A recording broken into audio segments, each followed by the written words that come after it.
has that to do with it?" said the professor. "Well, sir, if things are real, they're there all the time."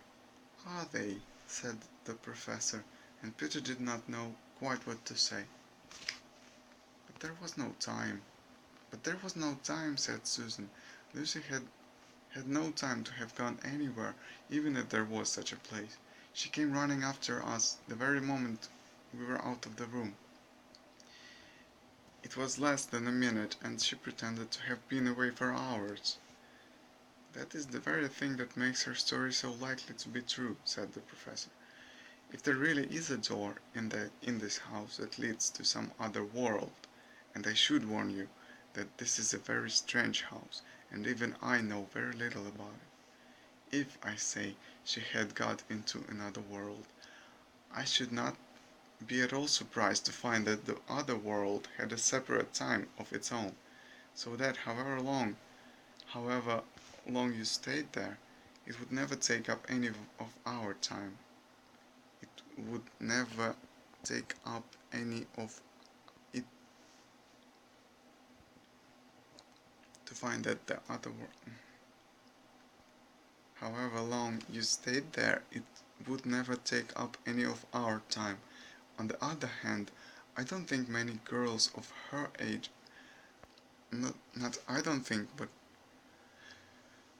I don't think many girls of her age would invent that idea for themselves. If she had been pretending, she would have been for a reasonable time. It would have been. She would have hidden for a reasonable time before coming out and telling her story." "But do you really mean, sir," said Peter, "that there could be other worlds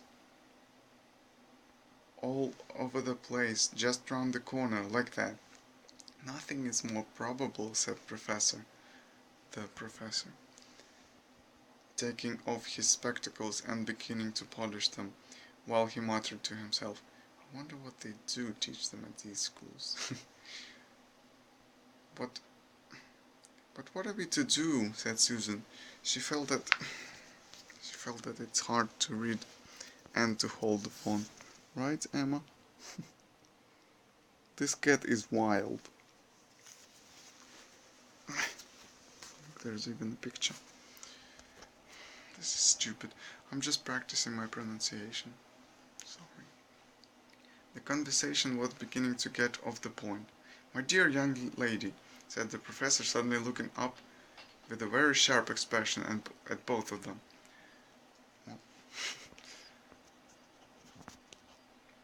"There is one plan which no one has yet suggested, and which is well worth trying." "What's that?" said Susan. "We might all try minding our own business," said he. And that was the end of that conversation. After that things were a good deal better for Lucy. Peter saw to it that Edmund stopped jeering at her, and neither she nor anyone else felt inclined to talk about the wardrobe at all. It had become a rather alarming subject, and so for a time it looked as if all the adventures were coming to an end. But that was not to be.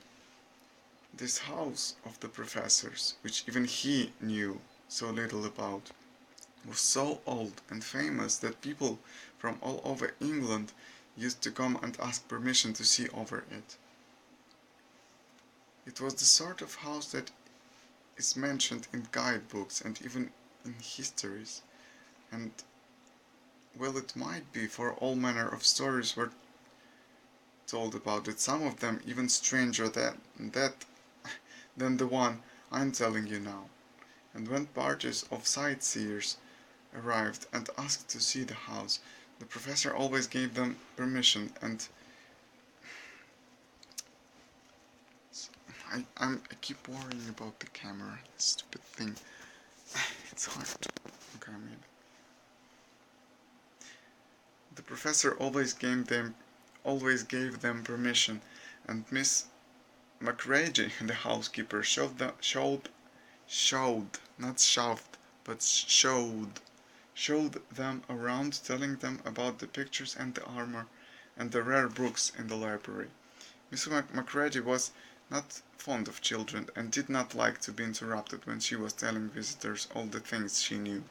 She had said to Susan and Peter almost on the first morning, along with a good many other instructions, "And please remember, you are to keep out of the way whenever I am taking a party over the house." Right, Emma?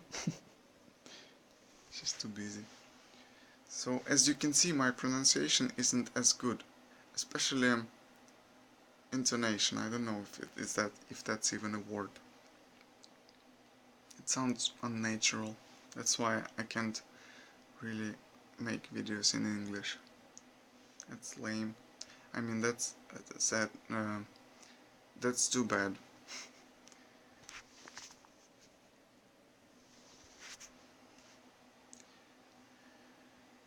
Just as if any of us would want to waste half the morning trailing around with a crowd of strange grown-ups, said Edmund, and the other three thought the same.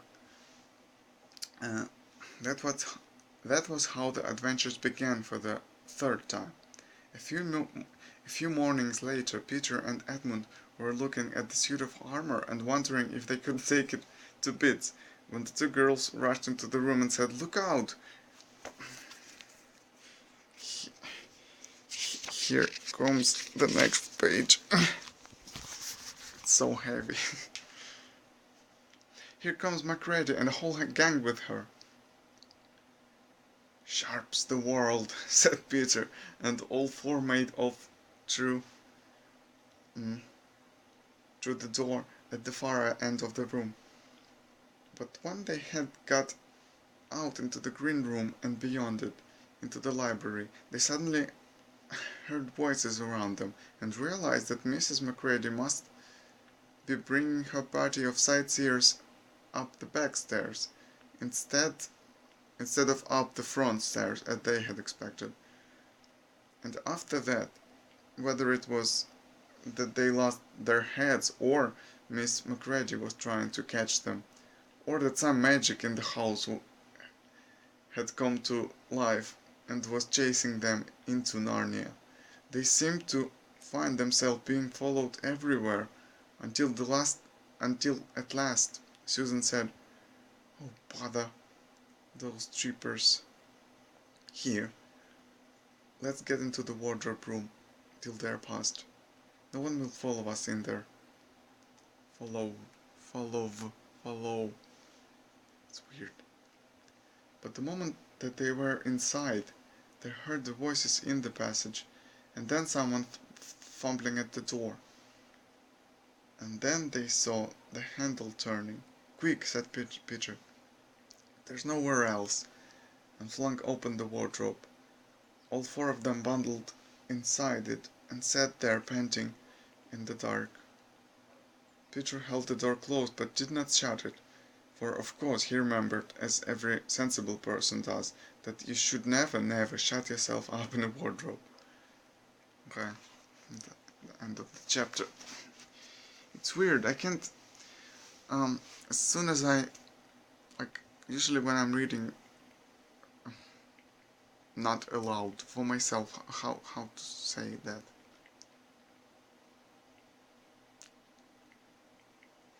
Anyway, when I'm reading it in my mind, it sounds like actors are playing it out more interesting. But I guess I'm not good at reenacting or acting in general, or maybe not. It's like two separate processes, so I have to read it first and then I have to imagine how it would sound and then try to act. Yeah, that's weird. That's a weird video. I hope I'm even allowed to read that book, because, it's reproduction or something. Who cares?